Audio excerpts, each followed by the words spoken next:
In our study of the synthesis of yoga, we are at the crux of the problem of spiritual life. And this passage is extremely important, not only because it explains why all of the existing religions and philosophies have had to abandon the world, but it also shows us eventually why that is not only not necessary, but even an error. This is at the heart of the problem. We are mental beings, and what we seek to experience is non-mental, is supra-mental. What we seek to experience cannot be experienced by the mental consciousness. It can enter into various kinds of relationships with that, but it cannot be one with that. And there is what he describes as a chasm which has to be bridged. How to approach that bridging process becomes the theme of what we are looking at now, which we will shortly view. Two approaches which are logically the obvious means. But before we proceed with this text, I want to look back at the last 3 paragraphs, in which you will find Sri Aurobindo describes in all 3 paragraphs what that Satchidananda consciousness is, what it is like. And if you have been following the text of the book, you will realize that each time he is going through the description of the Sat, consciousness of Sat, consciousness of Chit, Ananda, and the supermind. Why repeating it 3 times over 3 paragraphs? You will find similar things happening when you read Sri Aurobindo's poem Savitri, that again and again certain themes seem to repeat. Again and again the affirmation that this is not all, that there is more. Again and again the contrasting of the different states of consciousness, and so on. But if you look more deeply, you will realize Sri Aurobindo is not merely presenting exercise of understanding in which, having placed an argument and resolved it, one moves on. You do not need to repeat. What Sri Aurobindo is leading us through is an experience, a spiritual experience, rationally presented, or presented in a vocabulary and structure that is rational.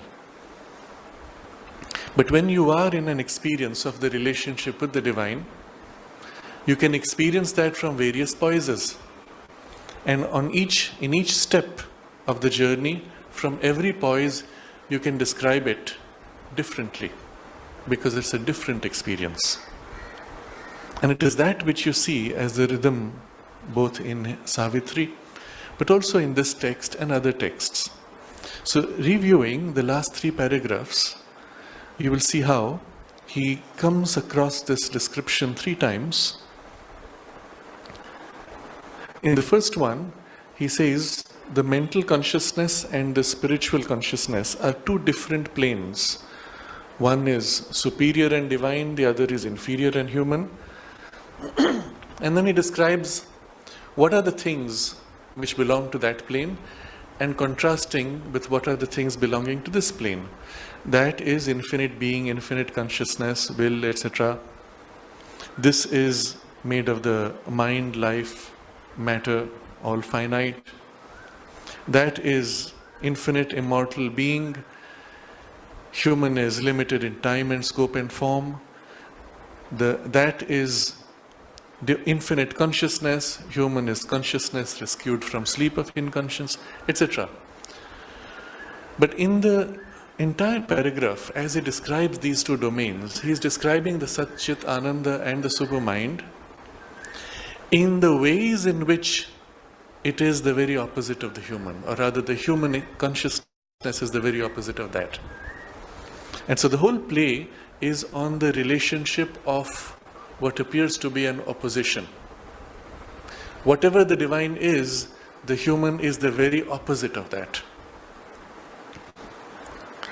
In the next paragraph, he discusses what happens when we break through the lid which separates us from the divine and have a first glimpse or experience of the divine.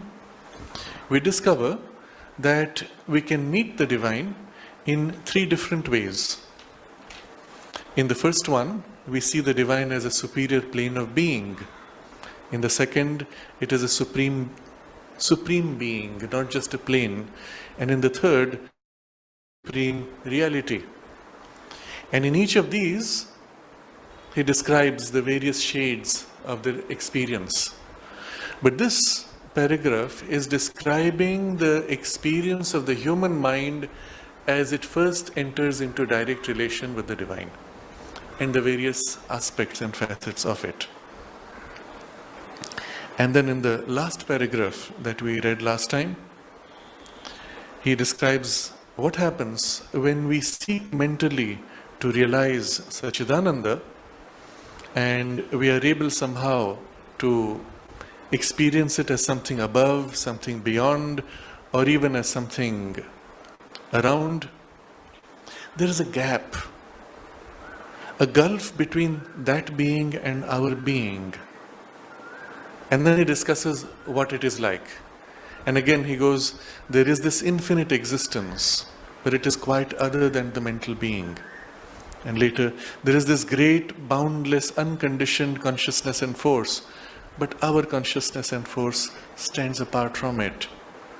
And then again, there is this immeasurable and unstained bliss, but our own being remains the sport of a lower nature of pleasure and pain. There is this perfect knowledge and will, but our own remains always the mental, deformed knowledge and limping will. Now you'll see, there is again the same description of Sat, Chit, Ananda, supermind, but in the experience we have when we are as if immersed in it, in some part of our consciousness. We experience it vividly, but we also feel in sharp contrast what we are in relation to that. Now you'll see the 3 times that it seems to be repeating, the description is from a very different poise. If you see in the sequence, the first was the mind looking at this and experiencing this gap. In the second, it is reaching out and making a first contact. And in the third, it even experiences a kind of an immersion in the divine consciousness, but still feels the gap, the separation. Now, if you were to read it in that way, you will find step by step us into that experience and into that immersion. And the conclusion of this period of immersion is this, that the gap remains. I, who am experiencing this, am still not it. As long as we live in ecstatic contemplation, we are delivered from ourselves, but the moment we turn our consciousness upon our own being, we fall away from it and it disappears or becomes remote and intangible. The divinity leaves us, the vision vanishes. We are back again in the pettiness of our mortal existence.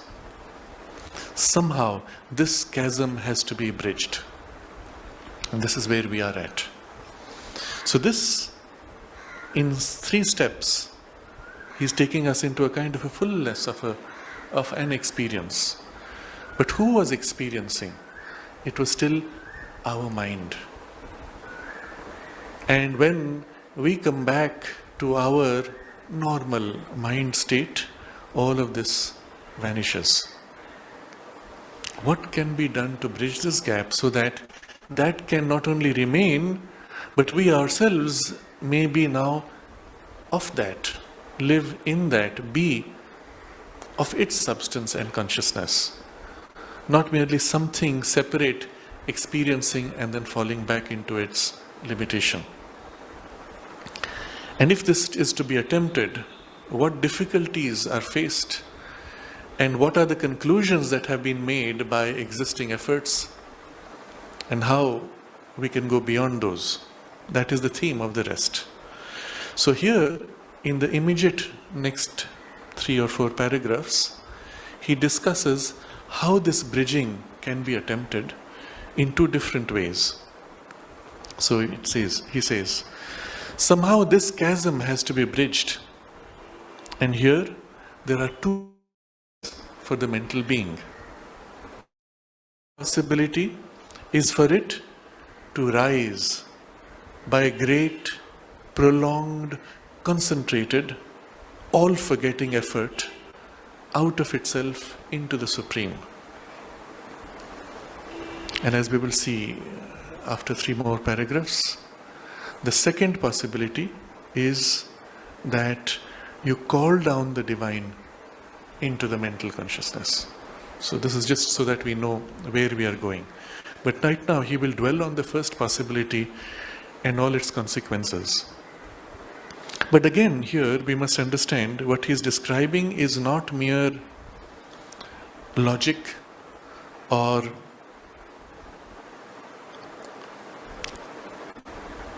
argumentation. It is an experience that he is leading us to. And so you look at each word from that perspective as steps into an experience. So one possibility is for us to rise. And how does the rising take place? By a great, prolonged, concentrated, all-forgetting effort out of itself into the Supreme. So 4 characteristics of the effort and the direction of the effort. So let's look at these. The effort itself has to be great. Because considering that in all of the millions of years of human existence, our existence in human or animal bodies, we have never really attempted that. Everything which is part of our normal instinct of effort is to the senses, at best to some capacity of the mind, but as applied for the senses. The drive itself is not natural to the human species consciousness or the instincts of our mind, life or body. So, in fact, one has never made that effort consciously. At best, a few of us, at a few times, perhaps in a few lives recently, we might have done something, but that's about it. So the effort itself is so new, so different. The gulf, the chasm is the word he has used. Chasm is something with a gap going so deep that you cannot see the bottom. The separation between these 2 states is so profound, you cannot see anything that links and that is common between the 2 extremes. And so the nature of the effort necessarily must be that much greater. So a great effort, suggesting also in great everything is included. It is not just a small piece, but everything that you have, all your energies, all your capacities, all your will, all your concentration, all your energies, everything has to be thrown in. Second, prolonged. I can make an intense effort for 5 minutes and then I fall back in exhaustion. It doesn't help much because of the nature of the chasm and the gap. I remember when I first attempted, I had heard descriptions that it is possible to stop your thoughts. I think I was then 10 or 11. And so when we were sitting in the school for meditation, normally we have a 5 minutes meditation with music and all the children are closing their eyes. Sometimes they look around and that's about all you do. You feel calm, you feel relaxed. And I said, this is a good chance to try to stop my mind. And so it was a 10-year-old mind, but still I held very strongly with will to stop the thoughts. I could do it for 5 or 6 seconds and then some thought would pop in, the thought stopped. And to push it beyond about 20 seconds actually left one exhausted. The mind had expended its energy. Even the breathing had stopped perhaps in the intensity of the concentration. And you can't do more, you have to stop. Obviously it's not the best way, but it's good training, it's good practice anyway. And so the same thing happens when we make any great effort. You put all of yourself and you expend. It doesn't work, it's not enough. You have to be able to have a prolonged effort. Now obviously if a prolonged effort is to be made, you cannot be putting all of yourself in a way that consumes. The nature of the effort, the nature of what it means to make a great effort has to change. But right now we don't discuss that. The prolonged effort also because when you make a first effort, something begins to change. From the very moment you make an effort, something begins to change. It's not difficult. What is changing though takes time to change. So a little more and a little more and a little more. But the chasm is so wide that you have to keep at it long enough. I'm tempted to again give the same example which I have given on several occasions. When mother was asked by a child or a sadhaka, how long does it take to achieve self-realization? She answered, not giving her reply, but she quoted Ramakrishna Paramahansa, saying, Ramakrishna Paramahansa says that if you have a weak power of concentration, then it takes you 3 days. If you have a reasonably developed power of concentration, it takes you 3 hours. And if you have a very powerful concentration, it takes you 3 minutes. So, why? If you ask yourself this question, why? In fact, Ramana Maharshi is 3 days. And he says, but having attained that, it took him 10 years to fix it in the tiniest detail of his life, including in the state of sleep. Why does it take long, and what is the key that the concentration brings? Why does it take shorter? Well, it takes 3 days at the very least with a weak power of concentration, because as you start with your effort, as you turn your attention and concentration, something moves, but as it keeps moving, there is this much gap to be traversed. 3 days, sustained effort. But if you have a concentration which is strong enough, then that same movement goes faster. And so this is the third characteristic of the effort, concentrated. And what does it mean to concentrate? Mother uses this phrase, bring all the threads of your awareness together. And it's like this, if we observe our awareness normally, there are different parts within us which are pulling in different directions. We are not even conscious of it. Even when we are concentrated on the work at hand, there are different parts within us which are tied to different things. And they pull. We hear some sound in the background, we are not even conscious on the surface. And after a few minutes, that pops up within us as a question or as a distraction. What about that? And immediately the attention moves.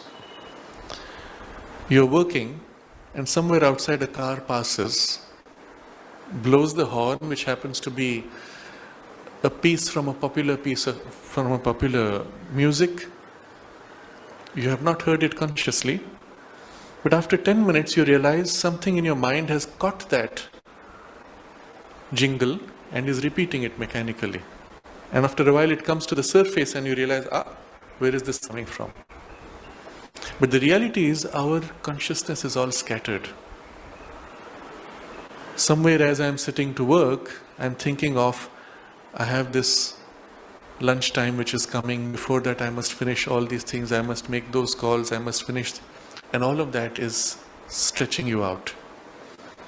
Concentration in this case means pulling all those threads back. Putting yourself entirely in one single focus, and there is nothing of you spread out anywhere else. It is only in this state that you are able to make the required great, prolonged and concentrated. And then comes the fourth character of the effort, all forgetting. It's not enough that you bring everything together, you actually let go of everything else. The world ceases to exist for you at that moment, when you commit yourself entirely to that single purpose of realizing the self, the divine, whatever form it takes. And so if you look at the verse, you will find he's actually setting you up for the state of concentration. A great, prolonged, concentrated, all-forgetting effort. But where is this effort directed to? Out of itself into the Supreme. And so this brings the most important aspect of the nature of the effort. As long as you are trying to reach out to grab and to know the Supreme, you won't be able to, because it's simply not possible. Because there's nothing in common between your experience of you and the other consciousness. There is the chasm. Not only there is the chasm, there is the fundamental incapacity of a finite consciousness trying to grasp the infinite. It's like a child who will say, I am going to measure out how much water there is in the ocean. So he takes a cup and starts measuring out. And he can keep on counting. There was a cartoon when we were children of this little child, Dennis the Menace. And he's standing with his friend Joey and he looks up to the sky and he says, you count that half and I will count this half. And we find it amusing because as adults we know it's not possible. But the child's mind doesn't know. And it wants to, in its innocence, in its purity. And so the nature of the effort cannot be to count, to grasp, to know, because you cannot. It can only be to effort out of itself into the Supreme. And it leads very smoothly from the previous step, all forgetting effort. You forget everything else, but eventually you have to forget yourself so that you go out of yourself into the Supreme. And this fifth character, fifth step is the key. Great, prolonged, concentrated, all-forgetting effort out of itself into the Supreme. And into the Supreme is when you pour yourself, you give yourself, and the aspect of surrender becomes essential. If you do not let go of yourself and give yourself, there is no question of anything. You can make all the efforts you want, and at best you will get small glimpses. And it's the reason why people spend years of effort with very little result.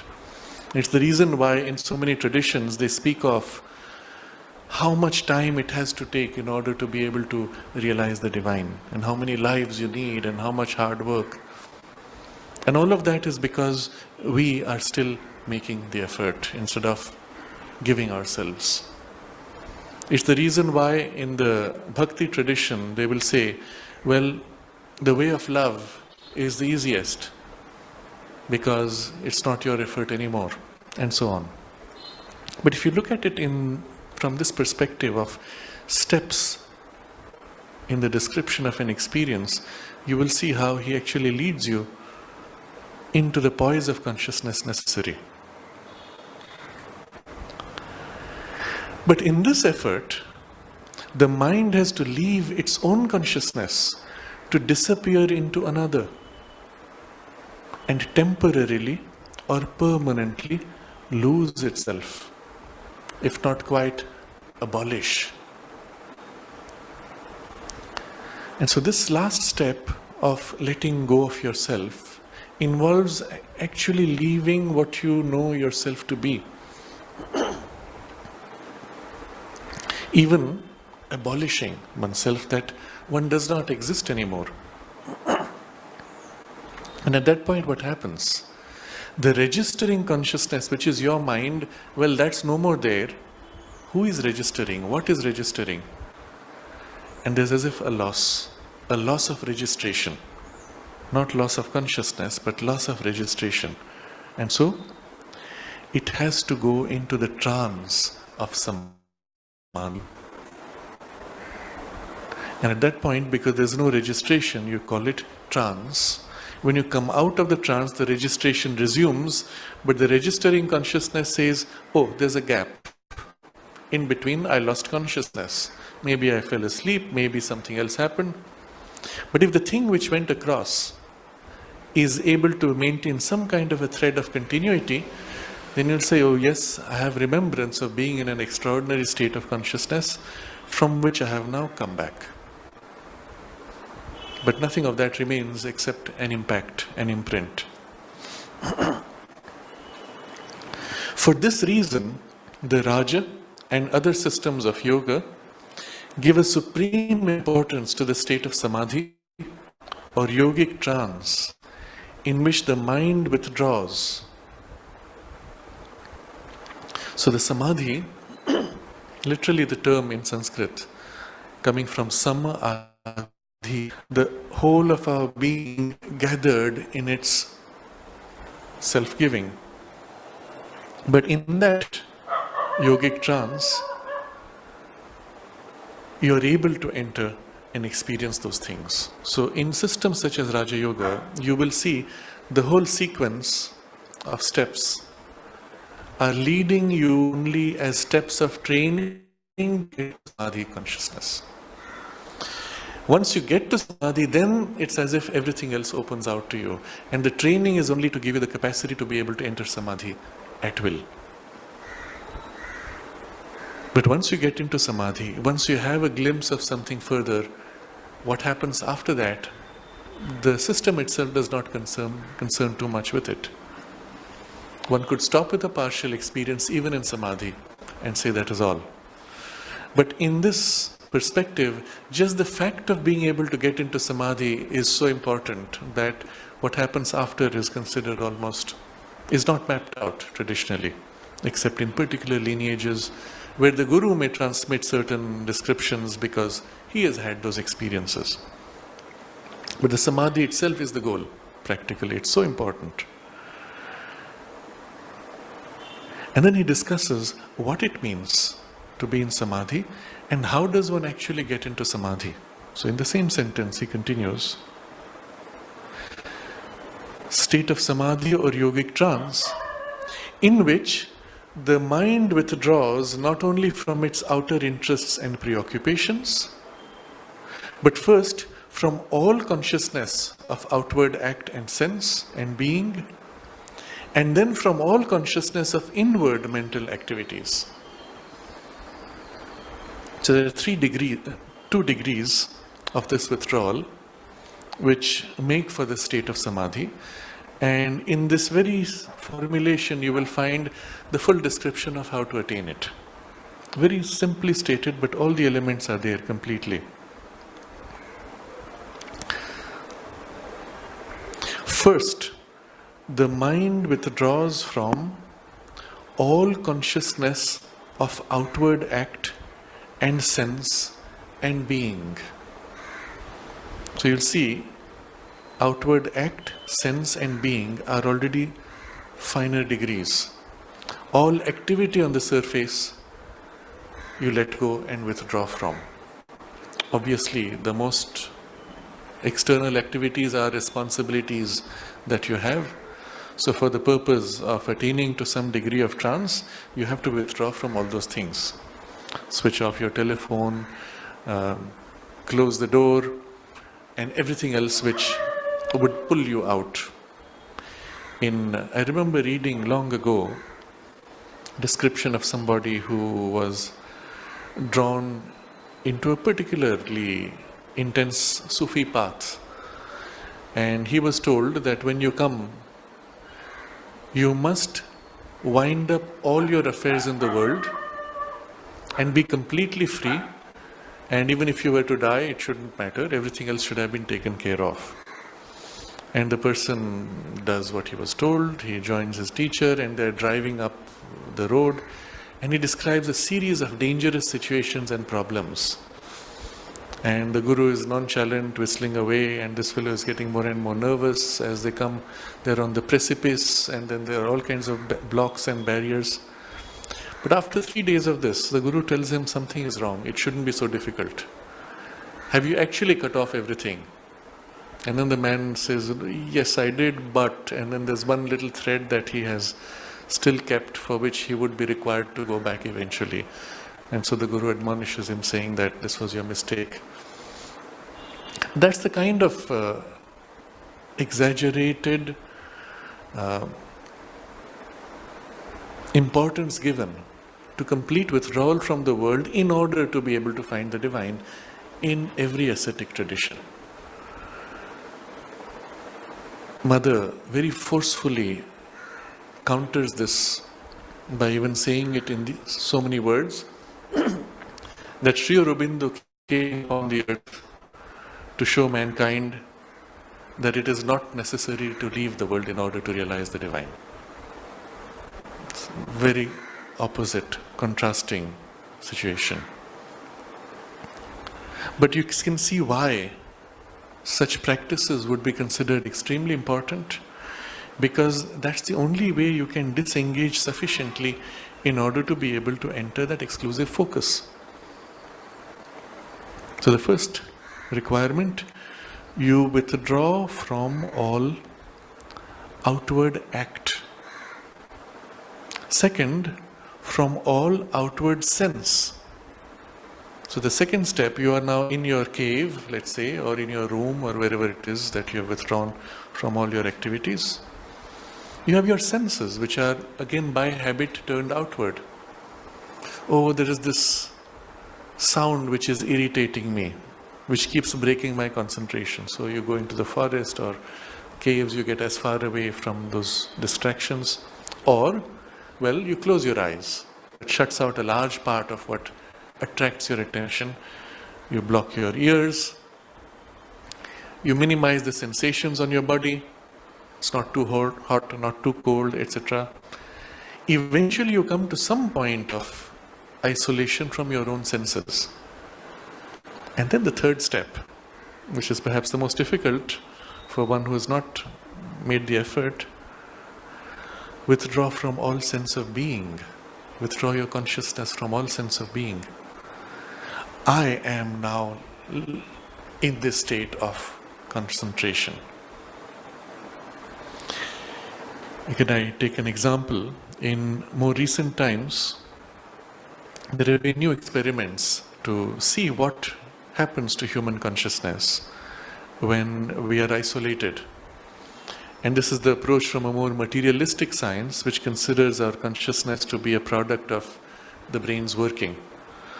So in the early 50s, there were many experiments done, in the West in particular, where they said, what would happen to the brain, and therefore to the mind, if somehow all our senses were cut off? What would it be like to have a free-floating brain without even sensations of the body?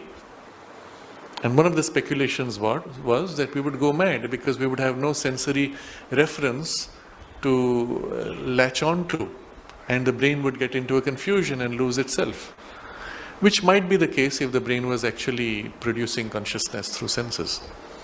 But well, that was the experiment to be tried. So they created what were called isolation chambers, in which the human body was made to lie down in water that was made sufficiently dense with salt that the body would float almost entirely submerged in it, but just stay floating effortlessly.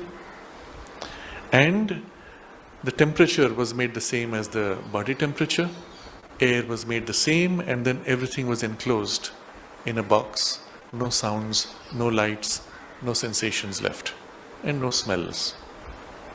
What happens then? So the experiments were disappointing. No one went mad.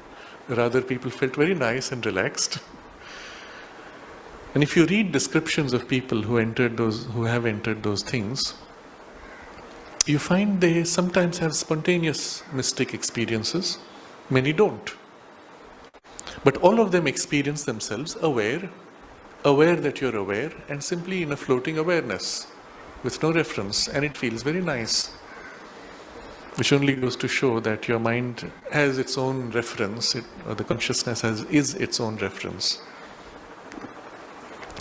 But you are still the person who is registering, oh, it feels nice to be in this state. Your sense of being is still a consciousness that is mental, and is still turned outwards. I am turned to universe. And although I see and hear and feel nothing, I am in relation to a universe which I feel in a blank way. So, the first step,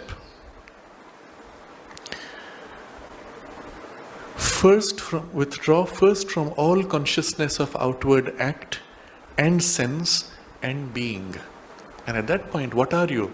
You are a kind of an interiorized awareness, aware of things within you. I'm conscious that I have feelings, I have thoughts. I can think of my future or my past and have all kinds of feelings. I can imagine myself in different situations, live in my own subjective world. And if you stay in it, you could be quite complete in the universe of your own creation, subjectively. And so comes the next step of the effort.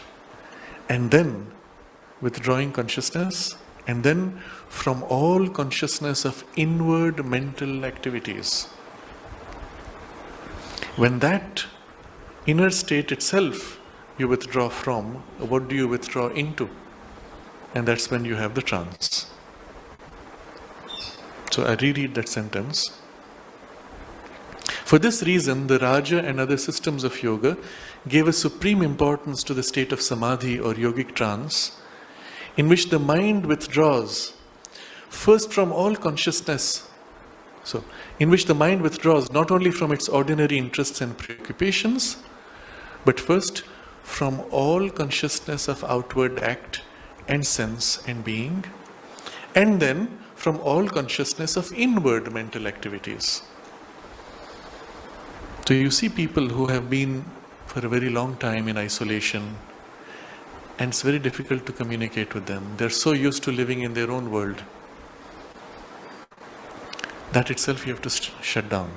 Your own thoughts and activities of mind you have to stop and withdraw from.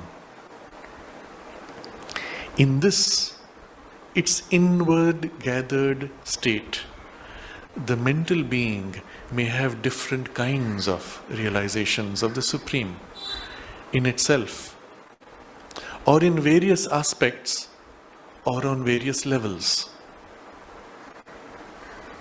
But the ideal is to get rid of mind altogether and going beyond mental realization to enter into the absolute trance in which all signs of mind or lower existence ceases.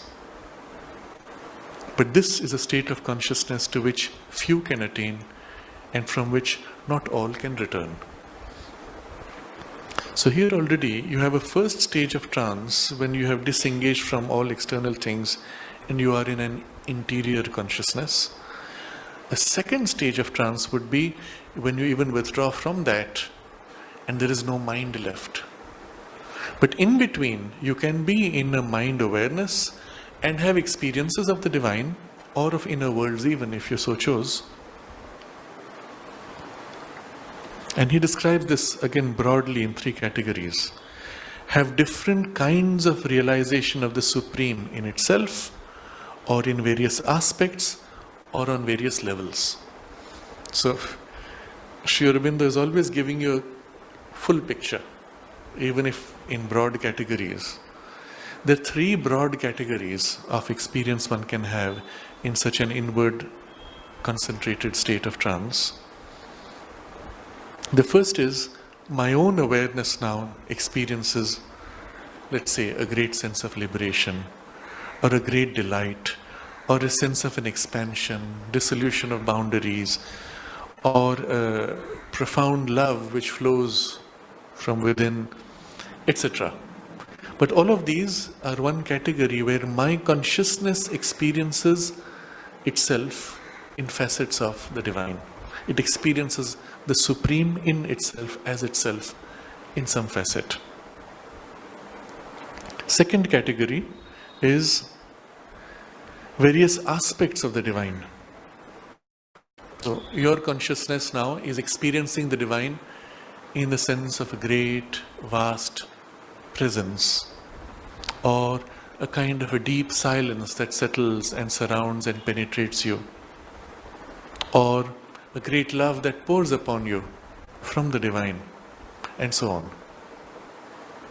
But the divine is experienced by you in a relationship. Third category is on various levels. Now this often happens when in an interiorized state of this kind, the consciousness may experience perceptions on different levels. To people who are very much fixed in a narrow, rigid band of physical consciousness, it may be in a band there that they experience. To those who are naturally fluid in their awareness, they simultaneously find themselves shifting levels into what may be subtle physical or vital or even mental domains of consciousness, as if in deep sleep, in a dream state, except that you are much more awake in that inward concentration, and you may see beautiful forms, worlds, images, symbols, hear sounds, or whatever form it may take. On various levels, you may have glimpses of the divine in various aspects, but on gradations of consciousness. But in all this, it is still your mind awareness which is registering all this. So the ideal is to get rid of mind altogether and going beyond mental realization to enter into the absolute trance, in which all signs of mind or lower existence cease. It is not to deprecate mental realization. The mental realization is extremely valuable. It's a realization of the divine. Although the registering consciousness is finite, it's this child who wanted to measure the ocean who has now dived into the ocean and is now swimming or diving deep into the heart of the ocean. And you experience it. Although your registering consciousness is small, limited, unable to experience fully what the divine is in its own terms, but still it is receiving something and is in deep communion and intimacy of contact. It's extremely valuable, even as a mental consciousness registering. In fact, Sri Aurobindo explains elsewhere, very often it is first a mental experience and even a mental realization which forms the basis for a deepening and the true consciousness to fully settle. But as long as it is a mental experience or a mental realization, that gap will remain. You will fall back to normal mind state and working, and you'll still have this oscillation between states. But as you move out and mind itself shuts down, lower existence of mind ceases, you enter into an absolute trance. But from that, when you come back, of course your mind has no memory. And if at all one can enter to that degree, he says, few can attain, and from which not all can return. But this is the goal set traditionally in the approaches of the yoga of knowledge. This being the broad direction, you will see that although the principle of these steps is all valid, the gap will still need to be bridged. How that is to be done, we will see later.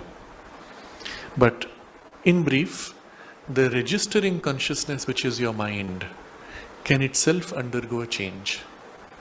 If such is the nature of our effort and our approach, that consciousness enters the mind and fills it with its light. That consciousness infuses its substance into your mind and liberates, transmutes and transforms the mental consciousness itself to become of a higher grade of awareness.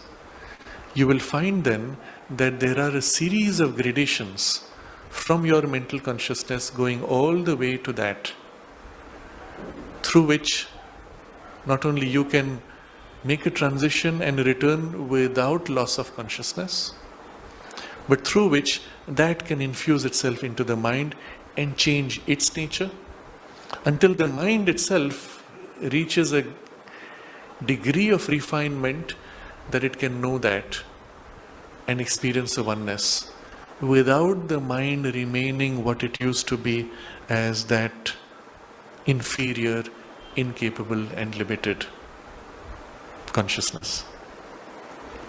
Sri Aurobindo describes this particular change in the mind in relation to the supramental as the mind of light.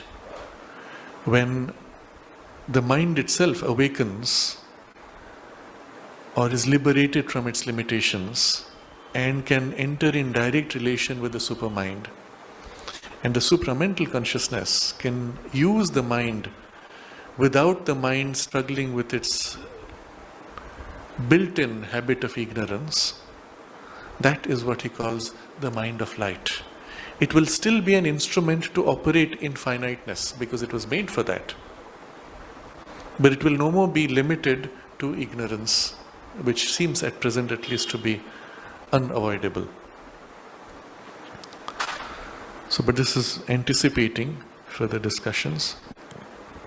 He's now taking this whole experience to the problems which come and the limitations of this. It is obvious, since mind consciousness is the sole waking state possessed by mental being, that it cannot ordinarily quite enter into another without leaving behind completely both all our waking existence and all our inward mind. This is the necessity of the yogic trance. Because of the gap, you go into something else, you have to leave behind both things, external awareness and even the internal awareness. But one cannot continually remain in this trance. Or even if one could persist in it for an indefinitely long period, it is always likely to be broken in upon by any strong or persistent call on the bodily life. So if something gives a strong shock to the body, that could pull you out. Or if something keeps giving a persistent knock, persistent pressure, intense hunger, intense push of pain, something poking and hurting long enough, well, it would pull the consciousness back. As it is, when we go within even partially in some degree of inward concentration or meditation, after a while, some sudden sound or some pain of the body, from pain in the legs typically, it gets strong enough until it pulls at our attention and we come out. There's the famous example of one of the heads of the Shankaracharya tradition, a senior monk, I believe, who lived to be more than 100 and who had extraordinary realizations, that he had given instructions to his disciples that if ever they thought he had died, they shouldn't believe. He might just be in cataleptic trance and not really dead. So before cremating his body, they should do everything possible to try to wake him up, just in case. And the instruction given was, you break 100 coconuts on my head. And if I still don't wake up, then I have actually left the body. But that's the kind of what they call cataleptic trance, which is possible when the consciousness withdraws to an extraordinary degree of immersion in some experience of the Absolute. Now these are of course extremely rare and very difficult to attain, and may not even be of primary requirement, at least in the integral yoga. But the point being, a strong enough persistent hammering on the head. Why head? Interestingly, our common problems when you meditate is pain in the legs that pulls you out. But if someone were to touch you on the face, the shock of emergence would be much more rapid and intense. The leg is perhaps less aware. And there's a reason why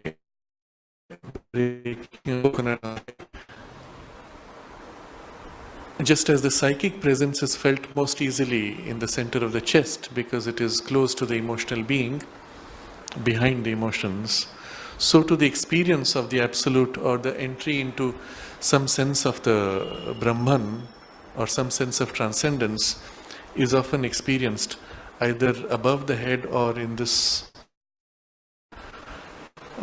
back of the head. And it is from there that one experiences the liberation into some experience of the Absolute. And this is why there's this little spiral of hair, if you look on the back of the head. It's the reason why that center is given so much importance in certain traditions. Among the traditional Indian Brahmins, for example, they would, although they would shave the head, they would keep a little tuft of hair here, which is not to be kept loose. It is to be tied in a strong knot. And the idea being, the tight knot keeps a sustained pressure here. And the sustained pressure keeps your consciousness pulled up, as if by a hook, something pressing constantly. It keeps your attention up in the direction necessary. To what extent it leads them to a higher spiritual consciousness is debatable. But at least for those who do it with that intention consciously and choose to retain their awareness there, it can be a help. Of course, very quickly one does not need any more physical sensations. It's the poise of consciousness that is more important. But this is the reason why breaking the coconuts on the head, because it's a closer point to your consciousness linking to the body from the poise of immersion in the Absolute. This is an aside. It's interesting, although of no immediate consequence in our effort. Likely to be broken upon by any strong or persistent call on the bodily life. And when one returns to the mental consciousness, one is back again in the lower being. And so this great sage, hypothetically, but there are many examples in history, the great sage comes out of his trance of many days, and the first thing he utters is a curse word: "Why didn't you prepare my food?" And people say, "Oh, he's a great man. If he has cursed you, then there must be a good reason." One can take it in that spirit. The fact that many great yogis who have taken an exclusive otherworldly focus have not bothered to, or have deliberately neglected the change of their outer nature. And often when they come back, everything is in their external behavior is exactly the same. except now it is infused with a much greater power which comes from the other experience, or with a greater sense of freedom which comes from that experience. And living in that free consciousness, one considers these behavioral distortions as trivial, or one justifies them in some way that appears to be acceptable to oneself. But from the perspective of the divine, integral realization would be unacceptable. Sri Aurobindo points out that ugliness, poverty, and even ignorance and incapacity are not signs of divinity. Although they have been celebrated in those particular extreme ascetic traditions, they are not signs of divinity, and they are even against the divine. They are repugnant to the divine consciousness. You will remember Sri Aurobindo describing, I think it is the working of Mahalakshmi, where she finds neglect and ugliness. She turns away, and he uses this phrase, a divine disgust seizes her. And it is not a disgust of the nature of the world. It is a disgust of humanity accepting the perversions of the world. She does not shy away from the world's limitations because it is her work to bring all the bounty into the world.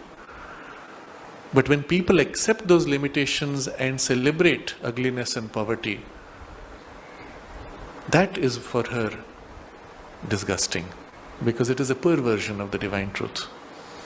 Unfortunately, you will find in India, especially in the last 200 or 300 years, this was very strongly stamped in the collective consciousness by certain ascetic traditions, but even later by certain leaders who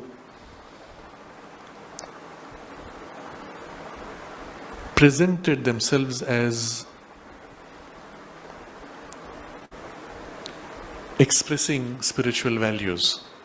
In the freedom struggle in particular, there were many with very good intentions but highly ascetic who took up the stance of what is now called the Ghandian approach, where you look down upon things which involved wealth or beauty.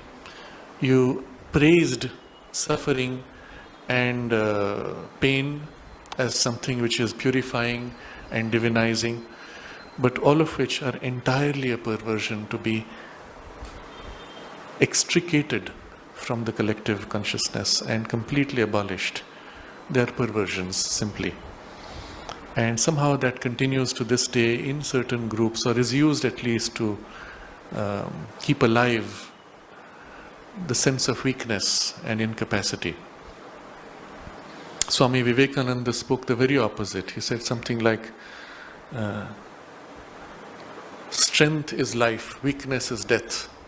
So, very clearly the way was not weakness and poverty. But somehow these things have happened and they need to be excised from the collective consciousness. And that's why a brief passage of what may be described as an exaggerated materialism is what we see in the emergence of the young people in India.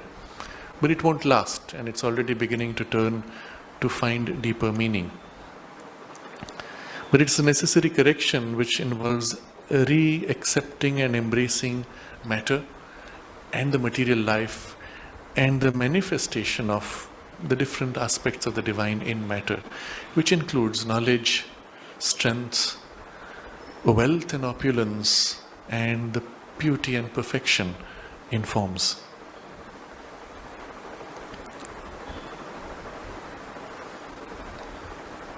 So although we have digressed, it was necessary to bring in this correction because many of these descriptions are strongly associated with the ascetic traditions and their barrenness.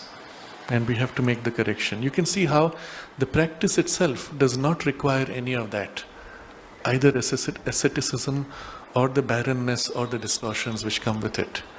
One can joyously choose to concentrate, to enter into a state of deep trance, to experience the Absolute, and then to re-enter and re-embrace the world, to bring forward the power of the Absolute and all the aspects of the Divine into life.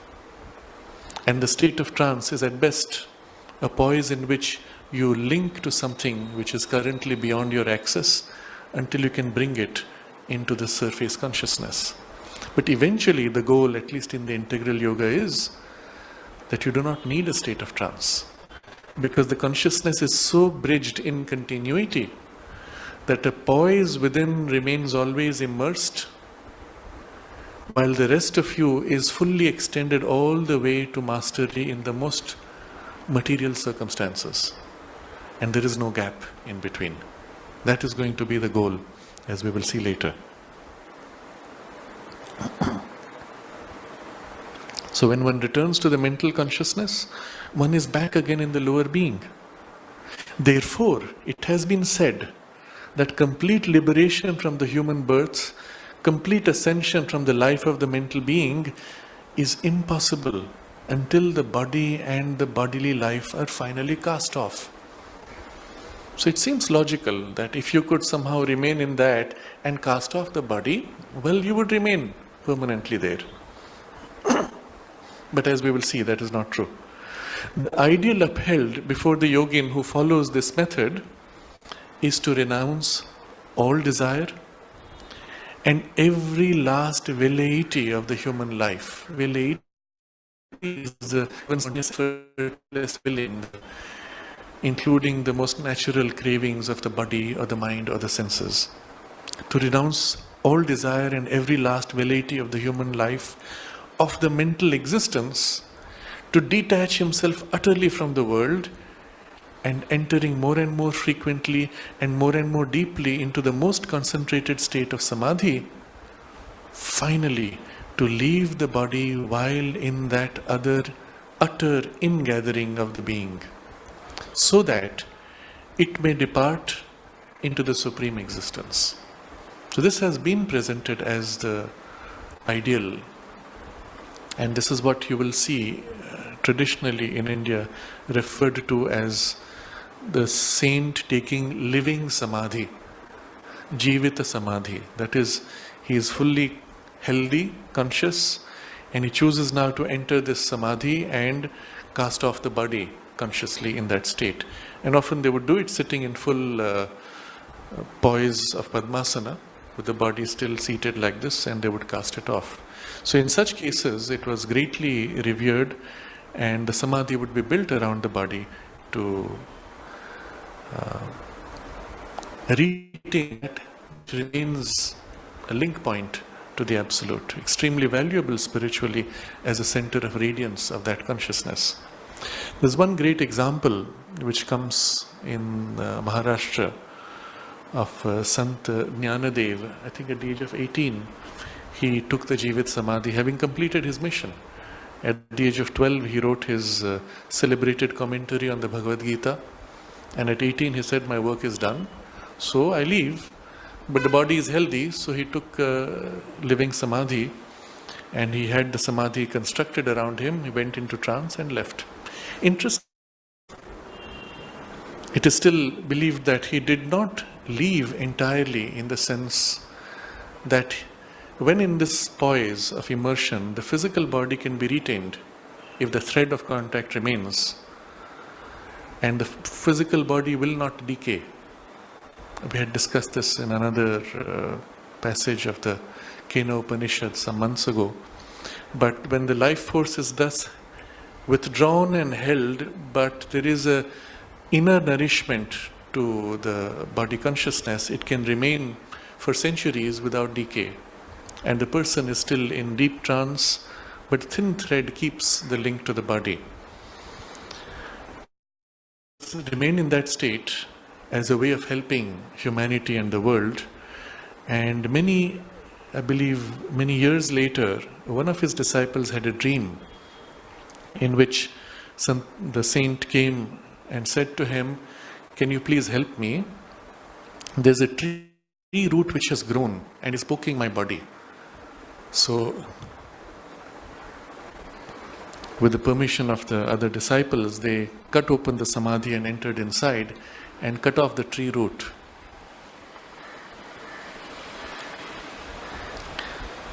But in history, there have been many saints who have chosen this poise as a means of helping humanity.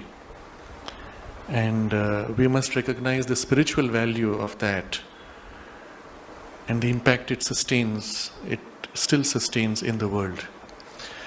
But this is not the goal for everybody. It is certainly not the goal of evolution itself and not the goal in the integral yoga. So what that correction required, we will see later. But you can see how it would be the logical conclusion of this gap that is seen between the mind consciousness and the divine consciousness. He continues, it is also by reason of this apparent incompatibility of mind and spirit that so many religions and systems are led to condemn the world and look forward only to a heaven beyond, or else avoid nirvana or self-existence in the Supreme. As long as this gap exists, nothing in the human life can ever participate in divine consciousness. So obviously, the goal will be to get into an otherworldly state. And it's logical. The only way this conclusion can be countered is if we can accept that somehow the human mind, and even more so the human body, can experience the divine consciousness and can acquire its characteristics. And that, to all current evidence, seems to be improbable or even impossible. When Sri Aurobindo spoke of a physical consciousness transformed and able to enter relation with the divine and even to manage the divine without limitation of ignorance or inconscience, it was a revolutionary concept. Sri Aurobindo even comments that there are many yogis in the Himalayas who are watching this experiment with curiosity. Is that possible even? Let's see.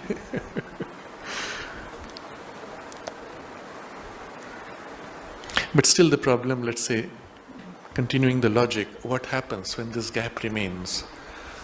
You're able to enter in trance, you're able to come out, and then you have your normal nature still. You can improve a little bit, refine perhaps. But what under these circumstances is the human mind which seeks the divine to do with its waking moments? For if these are subject to all the disabilities of mortal mentality, if they are open to the attacks of grief, fear, anger, passion, hunger, greed, desire, it is irrational to suppose that by the mere concentration of the mental being in the yogic trance, at the moment of putting off the body, the soul can pass away without return into the supreme existence.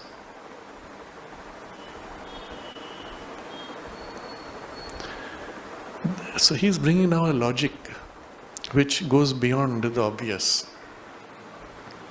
If when you come back, you have all those things, grief, passion, hunger, desire, greed, etc., you let go of your body consciousness and merge into that, what's really happening? You have only shed the body. All of you is still there.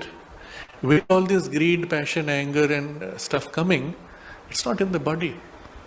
It's in your personal consciousness. That has gone away when you have shed the body. So, one day, he says even it is irrational to suppose that if you withdraw like this, then you will be free. For man's normal consciousness is still subject to what the Buddhists call the chain or the stream of. That has not gone away. You are still entangled entirely, and you meaning you, the mental consciousness. It is still creating energies which must continue and have their effect in a continued life of the mental being, which is creating them. Or, to take another point of view, consciousness being the determining fact and not the bodily existence, which is only a result, the man still belongs normally to the status of human, or at least mental activity. And this cannot be abrogated by the fact of passing out of the physical body. You are still a mental being. So who is the person who was living? What did you abandon when you shed the body? You are still there as the mental being, consciousness being the determining fact. And he says, to get rid of mortal body is not to get rid of mortal mind. So you're not really in that absolute consciousness. Nor is it sufficient to have a dominant disgust of the world or an anti-vital indifference or aversion to the material existence, which was also part of the ascetic thing. They celebrated this disgust for the world. The highest teaching is that even the desire for liberation, with all its mental concomitants, must be surpassed before the soul can be entirely free. And so we realize that actually, if you want to have that complete liberation in the divine and immersion, even your desire for liberation has to be got rid of, because that as a desire binds you. So in most of the ascetic systems, they map out the steps. First you get rid of sensory desires, emotional desires, then your mental desires. But you have to keep the desire for that until a last point, when finally there you have to let go of all that desire also, and you must give up even the attempt, and that's when you have the final step. So you can see in all this, a large part of the cultivation before you can have that final liberation is in purifying the mind and refining the mind. Because much more than the body, that's you. So he says, therefore, not only must the mind be able to rise in abnormal states out of itself into higher consciousness, but its waking mentality also must be entirely spiritualized. So the conclusion he takes, with the same logic which got you to the ascetic ideal, he continues the logic a few steps further and breaks that ideal and shows you that's not enough.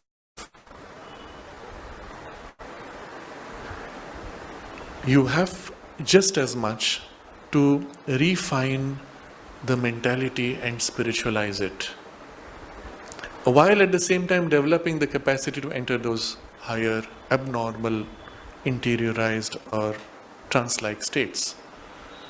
But if your mentality is not spiritualized, then having attained to the trance-like states, you still don't have the true freedom which you are seeking. But now comes the next logical step, which he will be taking up later. If the mind can thus be spiritualized, because it must be, otherwise you can't get to that anyway. If it can thus be spiritualized, isn't there a possibility that you do not need in this way to abandon the world? That a link can be formed in which the mind can reach and connect with that spiritual consciousness, and it can equally penetrate and infuse itself into the life. And so this suggestion now dangling before us, he takes up the second possibility open to us. Remember, the first possibility was for us to withdraw, for the mental being to withdraw into that consciousness. And the second possibility, this brings into the field the second possibility open to the mental being.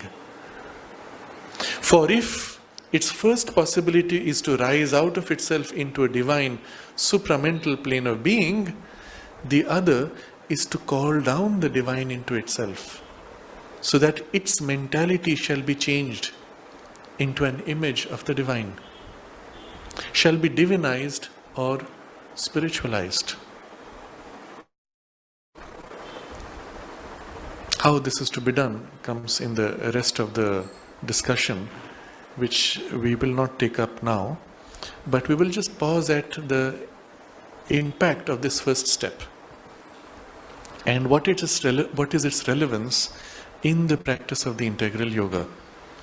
We recognize that it is possible for the mental consciousness to enter into what are currently to us abnormal states. What is normal state? To be attached to the senses, to be tied to an externally turned awareness, utterly unconscious of the huge universe that is within us or beyond us. And so we remain stuck in this normal state. In states of sleep, we briefly enter what is abnormal for us, but in a way which is normal, meaning you don't remember it, you wander in it unconsciously, and that's about all that you have. But it is possible to consciously interiorize and then to explore all those states, all those ranges of the potential within your own consciousness, all the higher gradations of consciousness available to you of the subtler worlds. We're not still speaking of the spiritual, but even in between, the vital and mental, and all the higher ranges of those. And all of these are available, which we can access consciously and make those states normal, if we so choose. In the stages of the integral yoga, Sri Aurobindo points out that before one can have any deeper and higher spiritual experience in a sustained and direct way, a first opening of the inner ranges of consciousness is necessary. Otherwise, there is no spiritual life. And just that one big step revolutionizes us so much that we begin to stop short there. You would be only in an occult domain. What was hidden for you occult is now accessible, but not yet spiritual. Having developed the capacity of opening and going within, then one chooses to go directly to the inmost being, the psychic being, the soul, or higher into ranges of consciousness, or opening to the sense of the self, and all of these possibilities which can be developed. So in those explorations, one may enter into sufficiently deep awareness that we enter a trance-like state. But the goal is only to deepen the relationship or deepen the experience so that we may bring it forward in the second movement, the second possibility, for that deeper or higher consciousness to come into our normal mentality and to come into our surface life. And when this is done, the trance state becomes extremely valuable, not as a means for escape, but as a means for attaining to states or powers of consciousness of the divine, which are still latent within us, and enabling them, activating them, and infusing them into our whole being in order to transform our nature. So this is the context in which we have to understand what we have read. In the experiences themselves, as long as our consciousness is still this mind, not yet spiritualized, not yet taken in the direction of divinization, but this narrow rational sensory mind, we may have glimpses of the self or of the divine, but it would always be reduced to the terms that the mind is capable of. And it is in this way that people experience first whatever it is of the spirit that opens to them. If they stop short, then you have lost an opportunity. The only way to know the self as it knows itself is to enter its power of knowledge, which it uses to know itself. And that's what Sri Aurobindo calls supramental consciousness. And therefore the importance of the ascent of our awareness into supramental poise. Except now there's a gap and we have to bridge it. We can enter it in trance, come back, it does not help. We have to refine or spiritualize our mind, and so now begins the second aspect of the effort. This brings into the field the second possibility open to the mental being. For if the first possibility is to rise out of itself into a divine supramental plane of being, the other is to call down the divine into itself, so that its mentality shall be changed into an image of the divine, shall be divinized or spiritualized. And how that is to be done and the stages involved in that, we will take up next Friday.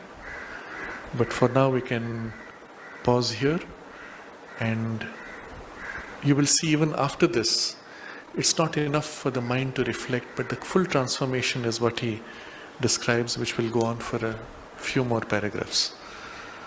So for now we can just pause here and we'll continue next Friday.